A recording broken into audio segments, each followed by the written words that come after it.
Okay, so we are recording now. Super.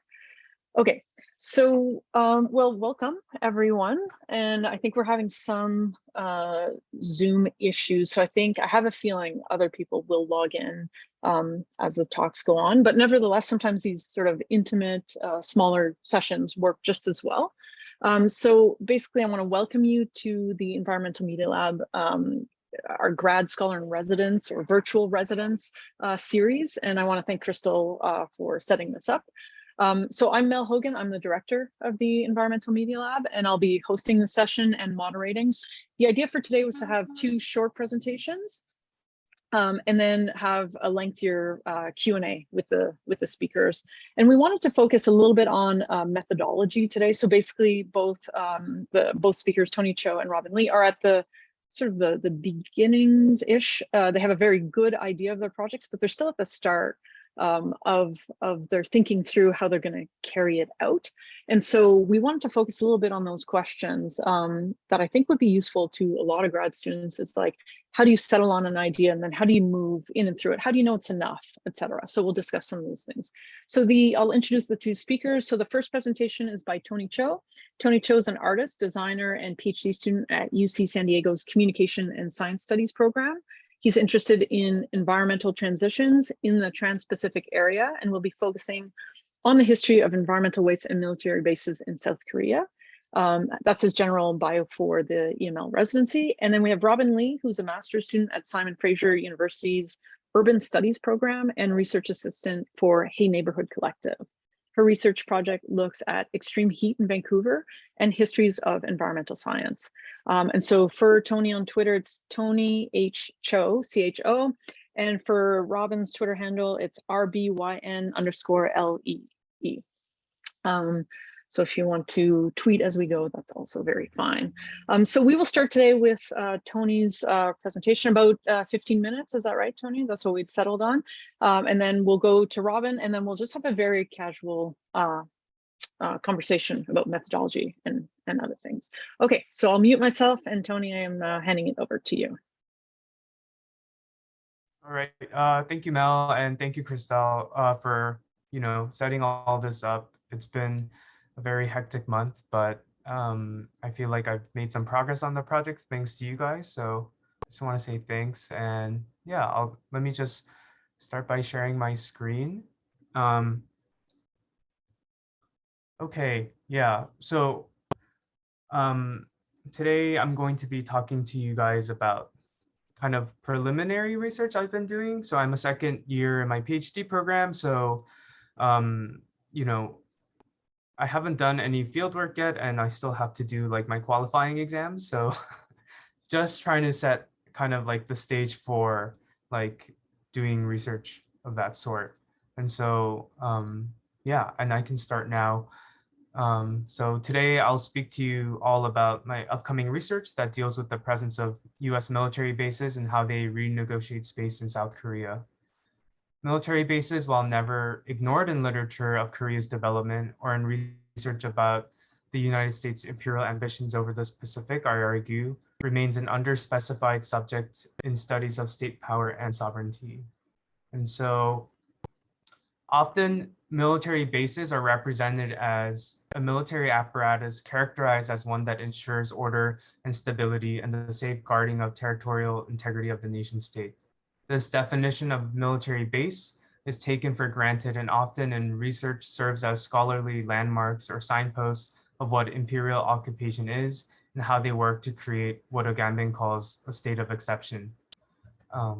Other works that focus on global capital to study the state have tended to describe the strains of economic imperialism, which forgoes analysis of military occupation in countries. In particular, the grouping of Korea, Taiwan, Singapore, Hong Kong have been theorized in relation to economic neoliberalism as a refashioning of state power through external institutions.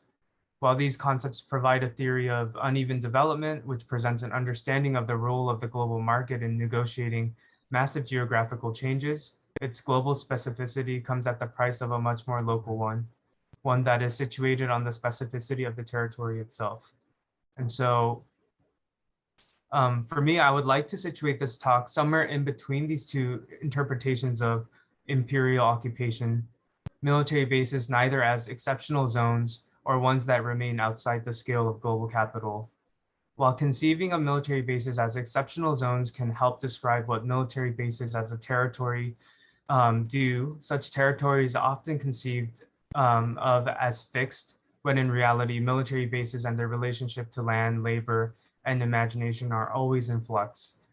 On the other hand, neglect of such bases and theories of uneven development fail to represent the sort of work bases do to destabilize conditions for such uneven development to work in the first place. So rather, I would like to think through bases as being unexceptional and unstable, and conceived not only as a sort of spatial fix for imperialism, but as a link to multiple abandonments. For it was these US military bases in Korea which materialized the condition of abandonments. The abandonment of children would be one, as over 200,000 children would be sent abroad for the adoption in 6 decades following the Korean War.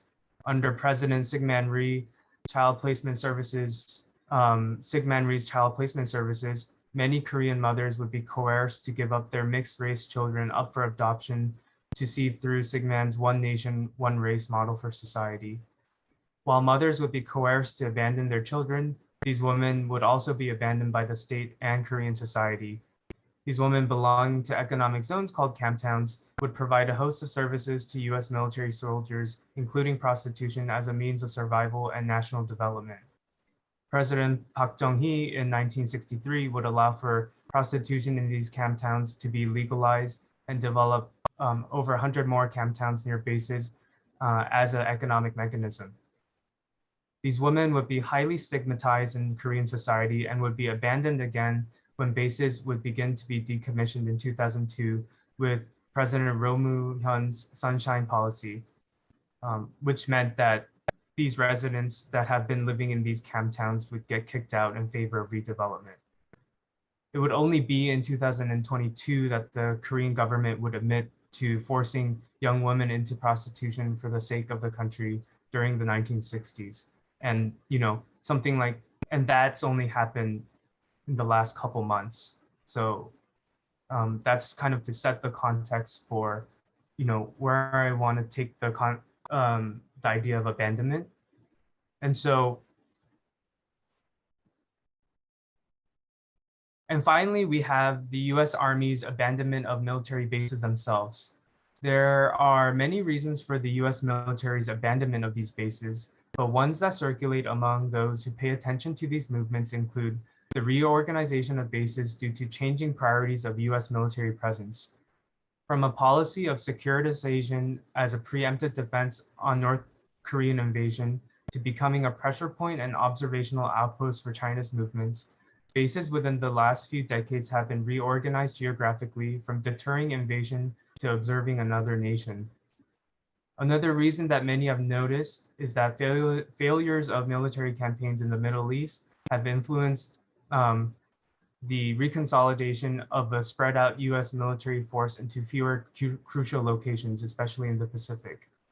Such transitions have not been swift, however, requiring decades to pass by since their initiation for surplus land to be transferred back into the South Korean state. Here, I want to make the argument that abandoned bases configure a specific geography of development and state power, one that leaves the state in an unworkable state of suspension. It is the sort of suspension that complicates questions of sovereignty and territory, which can lead to questions of how, if any, ways are present for the South Korean people to contest justice in a land where even state power is not fully responsible. I do this by first attempting to examine a few bases in particular to be potential grounding objects for my study. One will focus on Camp Page, a recently decommissioned US military base that is currently being examined for levels of oil contamination. The next is the Yongsan Garrison, which sits in the heart of Seoul, the South Korean capital, which has also recently been decommissioned and a partial bit of land transferred back to South Korea after 120 years of colonial occupation. The reason why these decommissioned bases occupy my mind as abandoned spaces are in the way that their development has become stalled and how the memory of place has become forgotten as a result of occupation. So this is Camp Page, and basically it's in this city called Chuncheon, and it was planned for decommissioning in 2002, which meant there are 53 years of occupation. And when I say occupation, it means that these military bases, Korean citizens would not be able to come in or out. So, people don't really know what happened inside other than the US military, which has, basically left. And so it was decommissioned in 2005, and the base was demolished by 2013. Um, then due to a lot of citizens, asking for, environmental surveys, and also that that in conjunction with, redevelopment plans, the environmental surveys found that really harmful toxicants were found in 2020, which has delayed plans for development. And so what they found was that the tests on the soils revealed carcinogen levels that were 100 times above the acceptable levels according to South Korean standards. And the South Korean government has paid to remove at least 50,000 cubic meters of contaminated soil. It wasn't only the soil that was contaminated, but there was also a meter-thick layer of petroleum that was floating around the local groundwater. And while the contamination has been acknowledged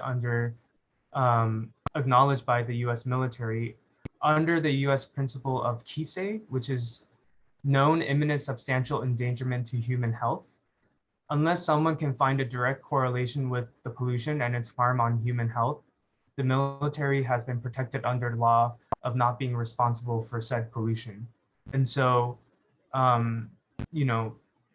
the South Korean government has been trying to basically pay off getting all of this pollution removed, while a lot of citizens and people that live in the towns have been trying to basically figure out ways to hold the U.S. accountable. But it has been really hard because there are too many layers of bureaucracy, but also, the South Korean government needs to kind of hold the U.S. government accountable, but that hasn't happened yet. And a lot of these like principles like Kisei are what makes it harder to do that. And so I wanted to point that out as one example of what's happening. And then the second is Yongsan Garrison, which has been occupied for 120 years, counting both the Japanese and US occupation. It was also agreed to be decommissioned in 2002, but it actually got decommissioned, and a part of the land transfer happened in 2022. I think I forgot to mention this, but all of these military bases, the reason that citizens or the South Korean government can't really do anything about them is because technically they're under the land is under the ownership of the US. So any kind of legislation is done through the Ninth Court of Appeals, which is in California. And so there's a legal structure there that, Korean citizens don't really have access to. And so, but, when the land transfer happens, the land does get given back to the, Ministry of Foreign Affairs in Korea. So technically then it is at that point, it becomes something under the jurisdiction of the Korean government. But in the case of Yongsan Garrison, there's been tension between the national and local government with what to do with the land. The national government wants to make it into a natural park or historic park, while the local government wants to redevelop it as a commercial zone. And so both national and local government have been fighting over this. And that has also delayed any kind of, movement towards, what this place will actually be. There has been like an interesting development though, like very recently, where the new President Yoon, has moved his office to the Yongsan Garrison, in what he claims to be being closer to the people. I just found that really ironic, considering that for 120 years, no Korean citizen has been able to go on this land. It's a heavily militarized, piece of space, and the president is saying he's going there to be closer, to the people. So that's kind of what's been happening. In terms of environmental waste, in 2001, an oil leak was found in Yongsan, where the groundwater was discovered to have levels of benzene around 1,000 times higher than the South Korean safety standards. Benzene is a carcinogen. And while Seoul has said that they paid for the initial cleanup and they declared the leaks fixed, the water quality has worsened 13 times over the last decade. One of the reasons why it's hard under this Kisei framework to hold people accountable is that in cities like Seoul, and I think in cities like Chuncheon, the groundwater doesn't get used for like drinking. So it's a lot harder to tell what the health effects are, and a lot of like indirect health effects are harder to kind of like pin on this kind of leak. And so that's also another tension in terms of what these kind of requirements leave out of the conversation. And so the South Korean peninsula, which still remains engaged in a forever war with the North, continues its legitimation of US military occupation within its territory. Such is the logic of imperialism that both figures the Korean body in the form of military drafts, but in many other ways, but its territory as well. The presence of military bases in its different life stages are not only a reminder that the war between North and South continues, but it also represents the grasp of colonialism that has never let go. With the state of the peninsula, while the state of the peninsula has been at uneasy peace, military bases do the work of toxifying the South Korean peninsula. Military bases are not made only through their occupation in foreign territory, but also as legal possessions of the US empire, a fact many activists openly talk about as bases are legislated under the Ninth Court of Appeals. And here I kind of want to just signpost like what I've been thinking about as a method of trying to understand these bases as having different sorts of life stages and how those life stages negotiate specific geography in terms of, these bases have lives after their decommissioning, and to look at those stages in relation to what it's doing for the Korean landscape. Perhaps sites like Yongsan Garrison in Seoul or Campage in Chuncheon represent a process of colonial exhaustion and abandonment. Occupiers exhausting the land, including the pollution such as oil leaks, water contaminations, etc., and then abandoning them when they are of no strategic use. So, and I guess here I just want to point out, this is some of the kind of things people have found in Campage, in the Chuncheon site, which is like the oil barrels, the layers of petroleum. There are people that are kind of basically trying to detoxify the soil with like other chemicals, which there are obviously issues with that. But it's also about kind of like if I want to bring up this idea of exhaustion here, and how exhausting this process is to clean it all up and to kind of like break down these abandoned bases. And so on the left-hand corner, the bottom left, it's the citizens of Chuncheon. They're kind of pulling the wall apart, which is, it is also like a liberatory thing, but it's also, the amount of work it takes to actually pull down the wall and the kind of like bodily exhaustion, all of this sort of labor will take is, I want to point that out. And that in juxtaposition to the lower right, which is the fact that there are more bases being created. There are newer bases that are being made based on these strategic decisions. So they've never quite left. And, I'm trying to connect these two. Citizens movements and organizations like Green Korea United have tried for decades to get the South Korean government to hold the US accountable for their environmental violations, which have caused harm to its citizens. yet the state has yet to prioritize these matters of justice. The transfer of land back to Korea has made the question of justice even more difficult, as it has in legal terms changed its ownership, thus making it harder to legislate against the previous owner of the land. Instead, the state has been offering competing visions of what to do in these abandoned spaces, with the national government opting to create a natural park and the city government, along with the entrepreneurial capitalist class, wanting to build commercial development. Citizens movements resist both by asking the government to conduct a comprehensive environmental survey before any sort of reconstruction or reimagination. I argue that both instances should not be observed as separate, but in unison as a singular sort of environmental discourse. This double management of both imagination and environment is what I consider to be an abandoned space, or what I call a suspension of place. I refer to abandoned space here as the abstracted geography of decommissioned bases, while building on Massey's sense of place to refer to a suspended place as a sort of experience of lived space that is pulled in between and not quite settled.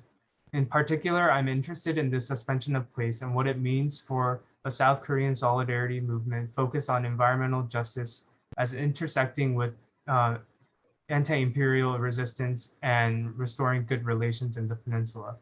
And yeah, that's it for my talk. Thank you.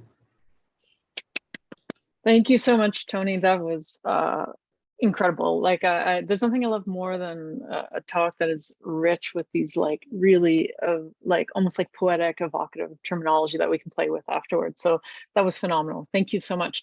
And so we will quickly go to Robyn Lee now, and we're at 10:30. So the entire session should be done by 11, but Robyn will give a short talk about 10-15 minutes, and then we will open it up for conversation. So Robyn, over to you.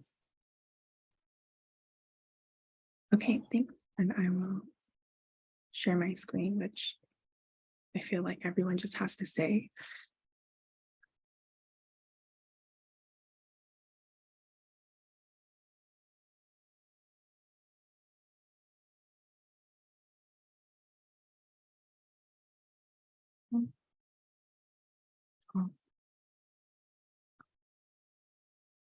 Can people see? Thanks. Okay, so hi everyone. My name is Robyn. I'm a second-year master's student in the Urban Studies program at SFU, and so yeah, I'm very excited to be here and thankful to all the support from Mel and Crystal and Tony at the Environmental Media Lab. So I'm joining from Vancouver, and I'd like to start by acknowledging that these are the unceded and traditional territories of the Squamish, Tsleil-Waututh, and Musqueam nations that I'm very lucky and privileged to be able to live and work and study here. Yeah, as a reminder that colonization is an active and ongoing process. I actually don't live too far away from Burnaby Mountain, and there's some ongoing action and protests against the Trans Mountain Pipeline, which is also a very present reminder that this is still ongoing. So the working title of this talk is The Life Cycle of Warning Systems, which by the end you might see if it's relevant or not. But this was an attempt to use the extreme heat warning system in Vancouver, especially given the events of the heat dome in June 2021, to talk about the conceptual considerations that I've been trying to balance between the cultural analysis that I think is valuable to talking about extreme heat warning in Vancouver, and also the more technical details of my project. And so the thesis project is asking really how planners in Vancouver and others involved in climate adaptation planning use climate information in their heat management and mitigation strategy, with a focus on senior social housing, or seniors living in social housing apartments. And so I was initially interested in warning systems because I wanted to talk about coastal warning systems, but then I have my research assistant work experience, which focuses on social housing apartments in Vancouver. And so I thought extreme heat warnings was yeah, a good way to bridge these together. Okay, So I wanted to quickly start with a brief introduction on the concept of warning systems and some past warning systems. So warning systems have always been in the interests of public health and security in order to protect people from any incoming threats. And so in Canada, it was around the 1870s, there was cross-country support for a storm signal system, usually along coastal cities and ports and harbors due to shipwrecks and loss of life. And through an unknown verification process, it was reported that a vast majority of these storm warnings, like 95%, were either partially or fully verified, which I'm interpreting to mean they happened somewhat or fully. And so at this time, forecasters were not considered scientifically legitimate, and they were primarily relying on their memory, experience as someone living there, and also their archived maps to look at historic weather patterns to make their forecasts. And so I couldn't find some of the storm signal towers of this time, but these are some examples of how warning systems in the past have used towers for different purposes and threats. So for example, this one in the middle is a fire tower in Tennessee, which is still there. And the point I want to make here is that these are all structures built in response to the environment of that area or to environmental threat of that area. They're also strategically placed, so either as a good lookout or vantage point, or in areas that are assessed to have greater impact or experience greater impact. And so the idea of a warning system, I want to stress, is really like a last resort for this probable what if event that is likely to happen in the future. And it deals with a series of actions taken very close to the threat actually happening, during the threat itself and shortly after. So its planning horizon is a little bit different because it's preparing for a sequence of events that happen very rapidly in this longer state of anticipation. And so what most people are interested in is the likelihood of this happening again in the next 5, 10, or 15 years. And that can be very specific to local time, context, and memory. So if people actually remember the last time this happened. So knowing the level of impact and having any memory or historical record of similar events that happened in the past is really important to plan for something similar that may happen in the future. So this is part of the series of questions usually involved in climate adaptation planning, which follows this rough flow chart. So asking what are some of the anticipated changes based on what we know, or what's already happened? What are the major impacts? What actions can we implement? How are we going to implement them before cycling back to ongoing monitoring of any environmental changes to continue to build that historical evidence? So I think this is why adaptation is usually used as an example of this state of anticipation, sometimes called anticipatory logic, politics of anticipation, which are all huge bodies of ideas or writings that kind of converge on this understanding that anticipation is anything future-oriented or forward-looking attitudes and activities. So it's usually applied to explain disaster risk reduction or the war on terror, like political interventions that act upon emergent and threatening futures, some of which may have not happened yet. And so to the right here is an example from climateatlas.ca. You can actually choose the scenario of lower GHG greenhouse gas emissions or higher, and it gives you slightly different scenarios or very different scenarios. And so collecting information about average temperatures is important to how we anticipate events like the heat dome in Vancouver, which is anticipated to occur every 3 to 10 years by 2050. And so I want to kind of demonstrate that climate data and information is embedded into the cycle of adaptation planning. It acts as this credible evidence that realigns people's jobs and what we do at the local level. So moving to the context of what happened in Vancouver in 2021 and how has our knowledge or how have we updated our existing information about extreme heat events? So not only in Vancouver, but in places along the Pacific Northwest, in Washington and Oregon, there was record-breaking heat waves that resulted in many heat-related deaths. And a large way to collect information about what happened is to look at the human impacts, which is reflected in mortality data. And so since these events, it's been widely discussed the disproportionate impacts this has had on select marginalized populations. And so in the case of Vancouver, a lot of the majority of heat-related deaths fell on seniors living alone, and particularly low-income seniors living alone. What I also want to point out is this New York Times infographic to the right, which suggests that there was an even higher number of heat-related deaths that went unaccounted for, which is interesting because mortality data is collected in most places after an event or a disaster, but the level of detail, especially for something like extreme heat, makes the cause and circumstance of that death very, very variable. And so how people define it can range. And so these are some of the analysis from what happened in Vancouver. 39% of the deaths that occurred in private residences happened in multi-unit buildings or apartments. High indoor temperature was the primary cause. When heat is trapped indoors, even if it gets cooler outside, it means that people are exposed to high temperatures for an extended period of time. And I think most importantly, there's been a lot of discussion around social isolation and how most of these seniors were found sometimes even days after by a caretaker or by a family or a friend, or if a neighbor just noticed that they weren't coming out of their unit.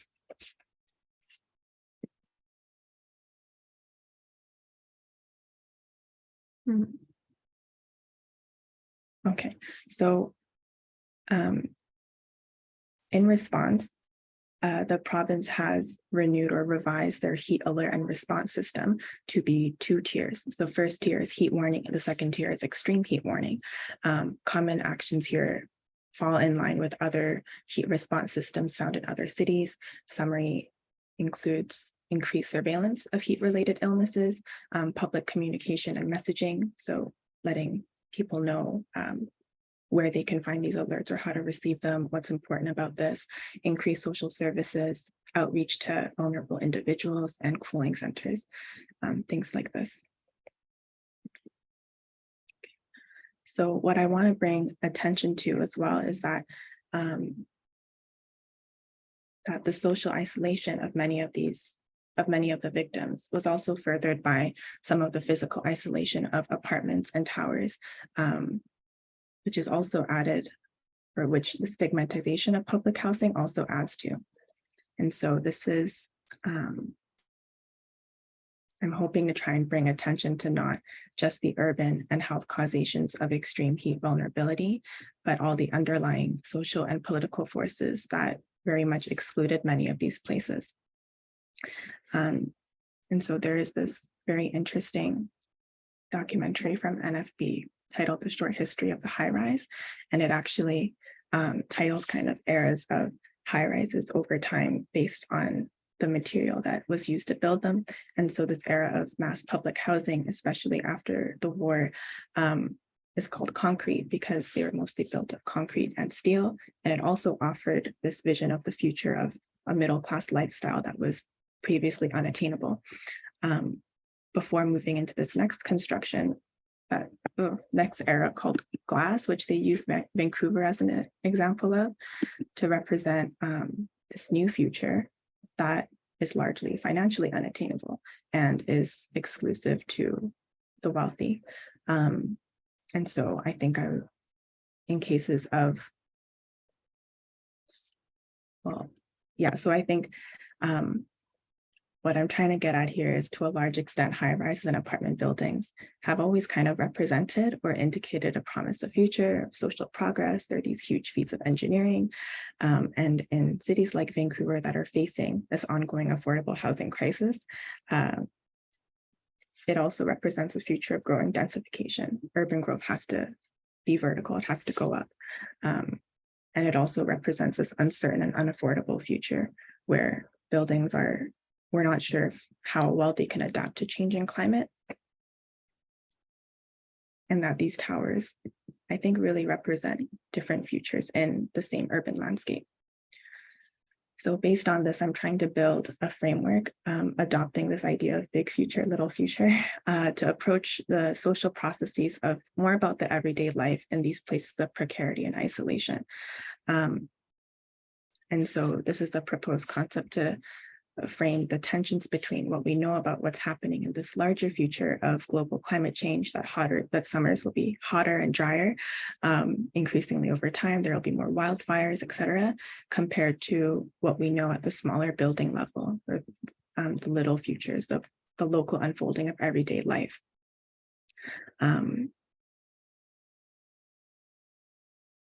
Yeah, and so the hope is through my research project, I can ask those working in the social housing sector, especially those working with seniors, what their everyday social processes look like, what kind of information they use to create their strategy for extreme heat, what kinds of information would be useful or not useful, what things work and don't work, based on how old the building is, like who they're working with and things like that. So finally, I want to just conclude with something that happened a year after the 2021 heat dome in a neighborhood called the Downtown East Side, which is notorious for having very little tree canopy or having very little trees or shade at all. And during a heat warning, when it was around 30, 33 degrees and even hotter in this neighborhood, the Vancouver Fire Department issued the removal of tents and structures based on urgent safety measures. So they were considered a fire hazard. And these large unhoused population was forcibly removed. And so I think I'm also trying to think about that there needs to be an acknowledgement that the everyday lives of those living in social housing buildings, less relevant to seniors, but still social housing buildings, really occur against the backdrop of other crises like the opioid crisis and housing unaffordability that have really suspended their lives. And so they take place in another context. Okay. Thank you. And then these are concluding questions. Thank you so much, Robyn. That is it's just such a great provocation. I know you're given such short time to do these talks, and the idea was that we would save a little bit of room for conversation, for dialogue, for between anyone here. I have a lot of questions actually from both these presentations, but I'd love to open it up to the folks who are here today.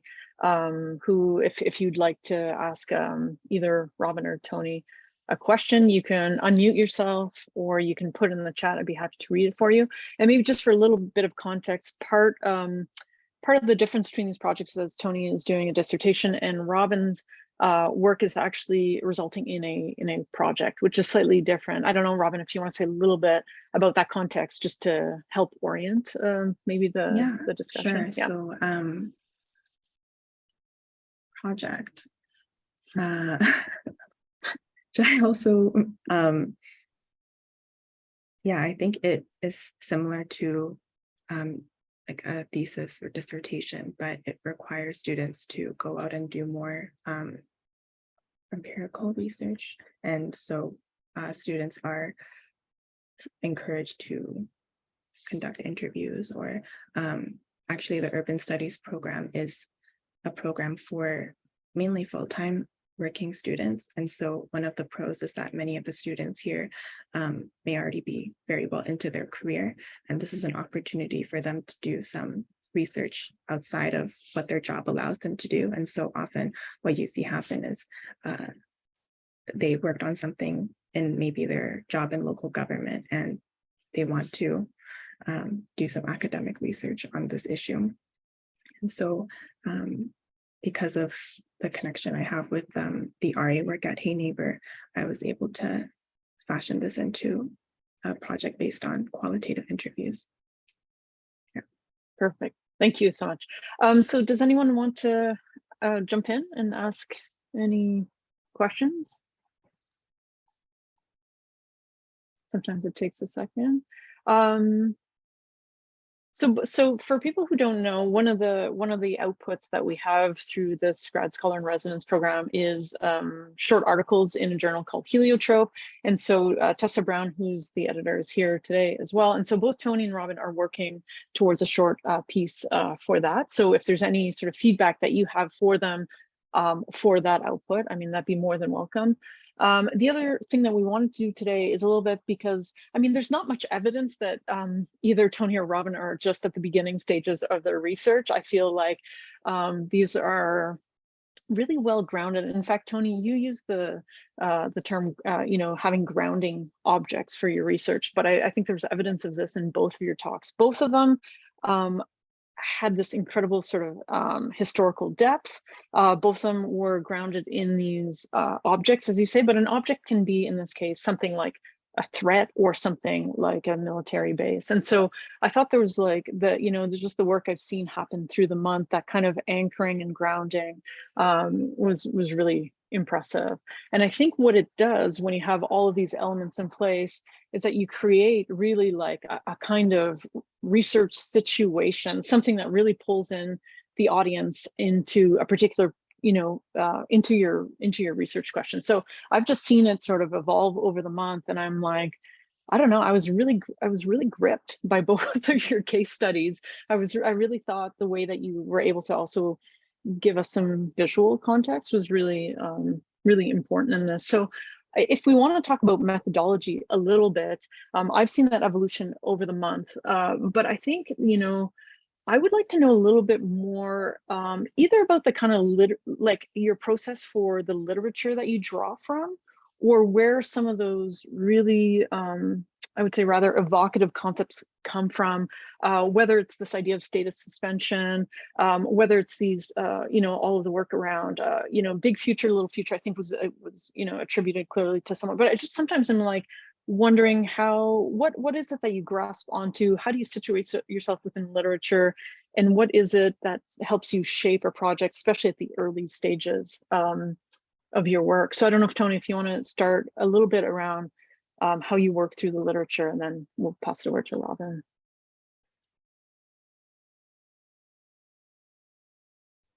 Yeah, I guess, yeah, that's kind of been my main question of like, what kind of literature should I be kind of like looking at, or like what kind of literature kind of helps me get at understanding these bases a bit better. And so I think, like, for context, I am drawing a little bit on like political theory, like the Foucault, Agamben, necropolitics, just because I think there are other scholars, like I just recently read another book by Eliana Kim, who talks about like you know, peace discourse in Korea related to the border in relation to ecology. And you know, so there's a lot of like talks about how South Korea as a state is governed. And I think, like, you know, that's kind of like a macro view of looking at the bases. And then same with like the some of the texts I'm looking in, like the critical geography area, which is, you know, the David Harvey stuff, but also, you know, there all the stuff that came after. And so I'm trying to make sense of that as I'm going as well, just because I do think it's like, you know, at the end of the day, this is a spatial analysis. And then I guess like, and then there's like two other parts, which is just like, I need to do a better job of like understanding like the Korean history. And so, you know, and there's a lot of text about that. And there's a lot of text about like the Pacific and bases. I think like I will probably have to read up on those. But what I think like where I'm going with it is I'm trying to figure out a way to talk about bases that doesn't just talk about a moment, like, or an event as kind of like perspiring around the base, and trying to kind of like look at the bases in a very long-term way. And so I'm like, I guess like, and that's where like my interest in like temporality, like, and then all of like the long durée stuff. I mean, like, you can't really do long durée of Korean history because it's short, especially if we talk about from US militarization, but a sort of kind of like looking at the front and the back. And so that's what I'm trying to draw from. Yeah. Yeah, we can circle back also to how you know what is sort of enough in terms of that corpus. Just before we go over to Robyn, Sarah, I see that you have your hand up. Was it, do you want to respond specifically to Tony? Oh, no, sorry. I had my hand up because I wanted to ask a questions to both speakers, so I can go after Robyn, but I just wanted to Okay. like cue. Yeah, sorry. Oh, okay, perfect. No, that's great. Okay, so Robyn, I don't know if you want to speak a little bit to this this question of literature and grounding your work in a specific sort of set of texts, and then we'll go to Sarah's question. Sure.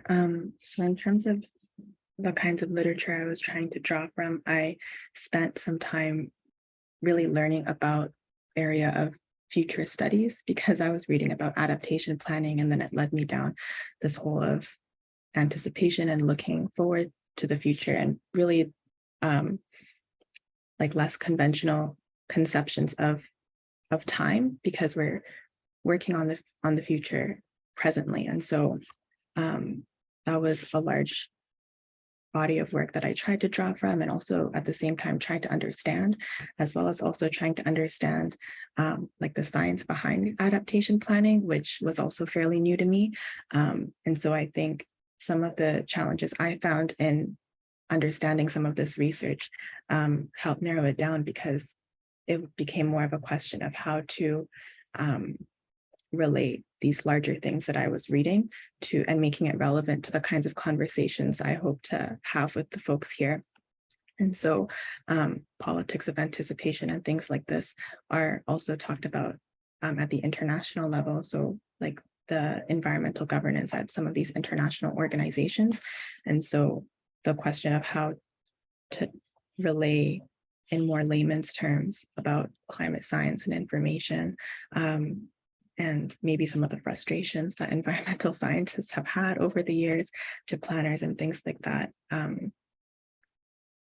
just led me down a way of articulating this tension. Yeah. Yeah, thank you. I see that we have two comments, one in the chat, but we'll start with Sarah, if you want to jump in, Sarah. Yeah, for sure. I just wanted to say thank you both so much for like this awesome talk. I think I missed the first half of Tony, so I also wanted to ask if the recording was going to be available. But I think they complemented each other in a really interesting way, because both of these studies, in a way, are spatial analysis in terms of the military basis of contamination, but also of locating where climate threats are. But time here, or history, you both treat it not just as a contextual thing, but as an active player, right? Like history is an active player in both of these studies, and is actually where most of the work is being done, or where most of the threat in terms of Tony could be located. So maybe I just wanted to ask if you guys can speak more to this idea of like history both being an object of study, but also as an active player in your analysis. And also Robyn, I'm very interested in how measuring the success of warning systems, for example, could be based on how efficient social programs are on the ground. So what does it mean for the success of a technology, or media technology, to be measured through the human aspect, right? So yeah, thank you guys again.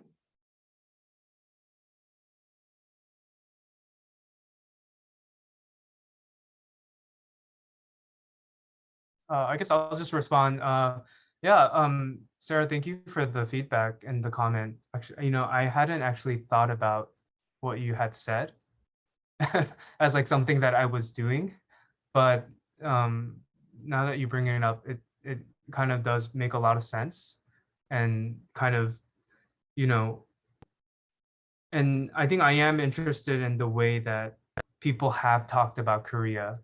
And I think that goes back to like that second slide I had in the slide of like, where are these kind of ideas coming from? Like, how does like a concept like the state of exception get used in Korea?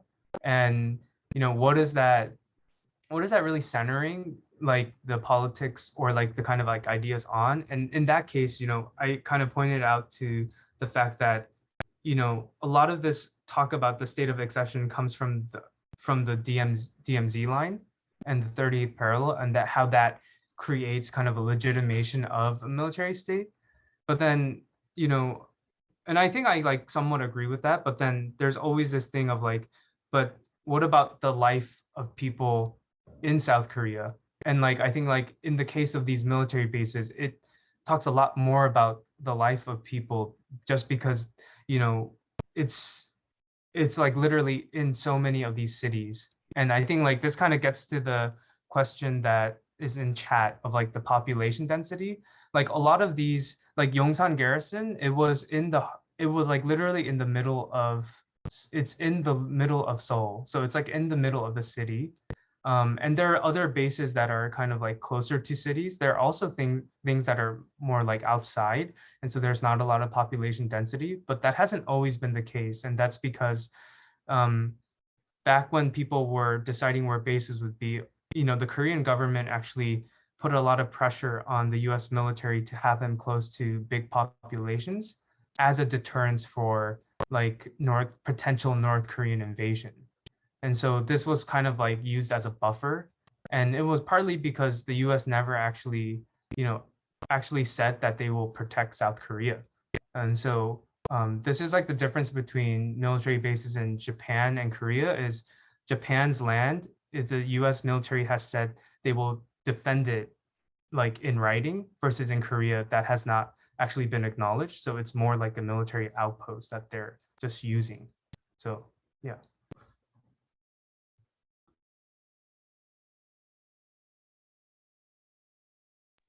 Robyn, did you, yeah, jump. Yeah, thank you so much for your thoughtful question. It was great. I jotted it down. And I think I have been trying to think about how we're talking about history. So even in talking about like bringing the future into the present and using historical climate data as evidence for future actions, I'm trying to also conceive of a way to talk about that almost feedback loop between the past, present, and future. And I think even just looking at some of the future climate scenarios or projections is a good way of like talking about it or representing it, because a lot of what people reference are these future projections or scenarios and how we imagine like this large future of what weather will look like in 10 or 15, 20 years, or like in 2080 or whatever, is represented by these possibilities and scenarios. Yeah, so I'm thinking about it, and I hope this somewhat answers the question. Yeah, thank you guys so much for your answers. I really appreciate it. Thanks for coming. JD, do you want to jump in? Yeah, hi.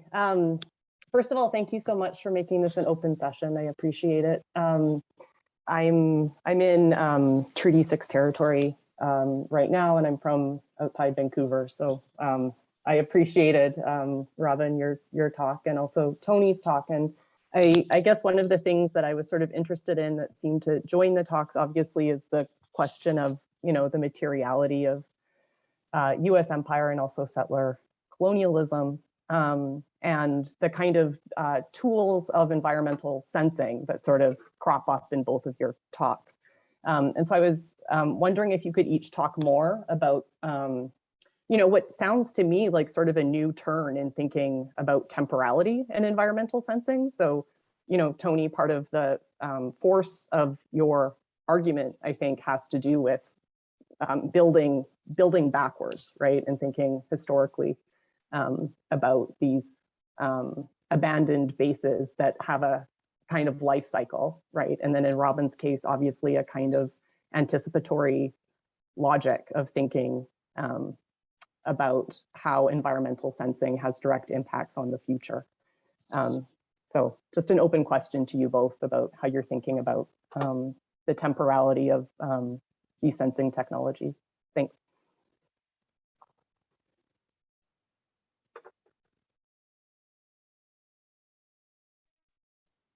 Yeah, I guess thank you for that question. This is really making me think.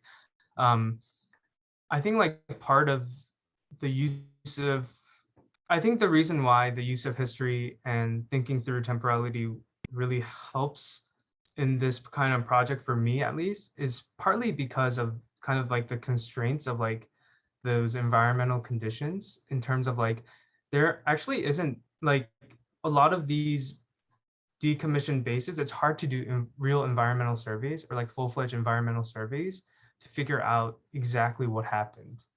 And it's basically, you know, there's no access to it. And, you know, it's not, and like, I don't even think the military is really interested in conducting it.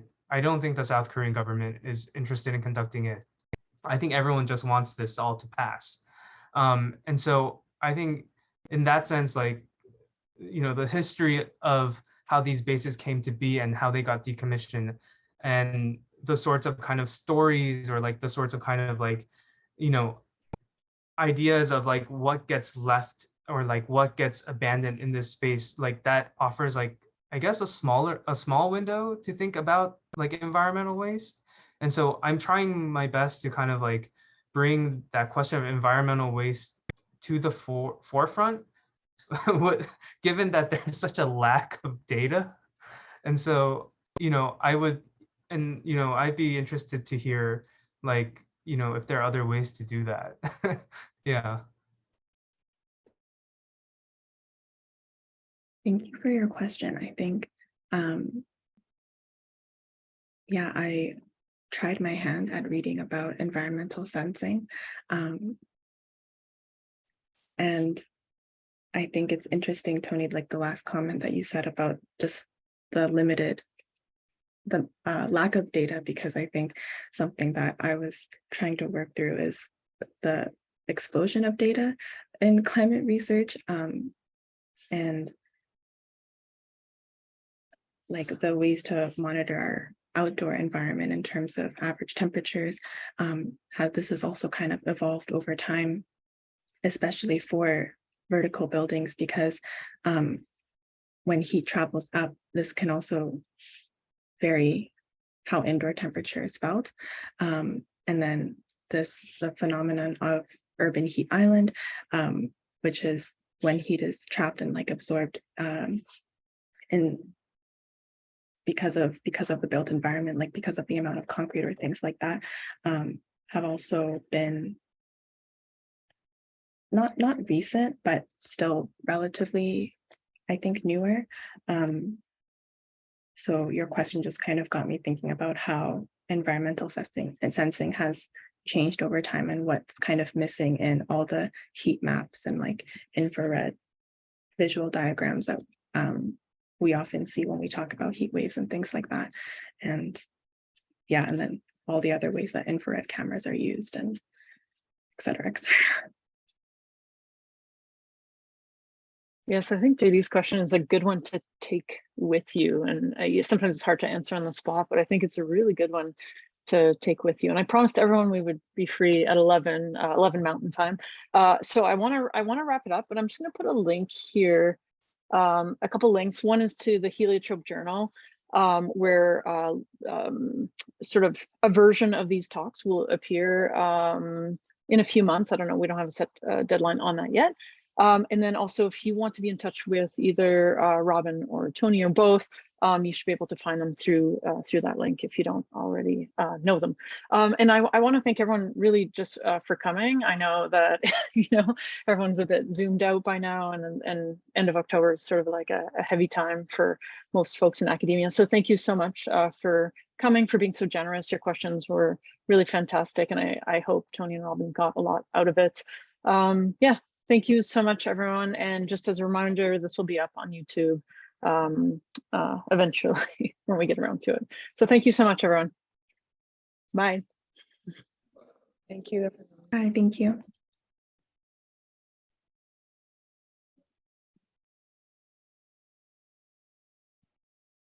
That was great, Robyn. Thanks. Thanks for all your support. Okay. Of course. Okay, see you. Bye. Bye. I was just Thanks so much, Crystal. Oh Yeah. yeah, I was just gonna stop the recording. Yeah, Is that same, okay, Mel? same. Yeah, okay. Yeah, for sure. Thanks so much.